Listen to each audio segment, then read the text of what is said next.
La région parisienne, l'endroit le plus peuplé de France, l'endroit où il est le plus difficile de faire prendre en charge une personne âgée. Ici, on choisit rarement sa maison de retraite. Pour placer ses parents, on se précipite sur la première place libre.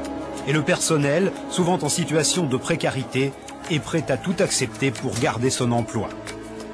C'est pourtant une ancienne salariée de maison de retraite qui va nous faire découvrir les coulisses d'un établissement assez peu fréquentable.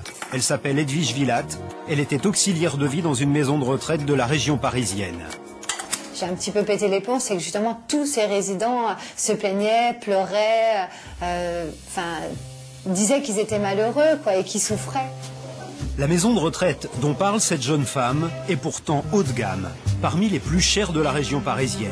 Le dernier endroit où l'on s'attendrait à voir des maltraitances. Le prix payé par les familles n'empêche pas les mauvais traitements. Des insultes, oui, donner des surnoms bêtes, les insulter en leur donnant même des grossièretés. Excusez-moi, c'est peut-être vulgaire, mais ferme ta gueule, tu commences à me faire chier, espèce de connasse. C'est grave d'entendre ce genre de mots. Surtout que c'est des personnes quand même qui sont fragiles, dépendantes et handicapées. Donc je sais pas, un minimum de respect, c'est hallucinant. Oui. Et qui dit ça? C'est les auxiliaires, les soignants et les non-soignants, même la direction. Grâce à des complicités, nous avons réussi à pénétrer dans cette maison de retraite. Nous avons filmé en caméra cachée. La scène que vous allez voir est exclusive, car jamais personne, en dehors des protagonistes, n'est présent quand ces événements se produisent.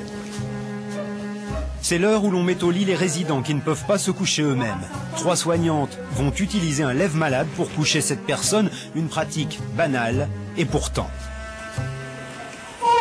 Un cri de douleur qui souligne la brutalité de la manipulation. Un harnais devrait envelopper la vieille dame en position assise. Mais les sangles ont été passées n'importe comment. La position est douloureuse, humiliante. Au lieu de la lever tout près et quelques centimètres seulement au-dessus de son lit, les 3 soignantes vont la rouler sur plusieurs mètres, pendue en hauteur, au bout de son harnais. La vieille dame gémit, mais on ne la rassure pas. On rit à ses dépens. Vous êtes dans l'avion, non? Allez, vous avez de la chance parce que ce soir, les résultats, c'est pour pas grave. Sinon, vous restiez en l'air. Et sans raison, une des soignantes va se mettre à injurier la vieille dame. Voilà comment on traite les vieux ici. Voilà. 1, 2 et 3. Voilà. Comment des soignants peuvent-ils se comporter de la sorte? La vieille dame va rester seule avec notre complice qui filme la scène et qui va essayer de la consoler, impuissante.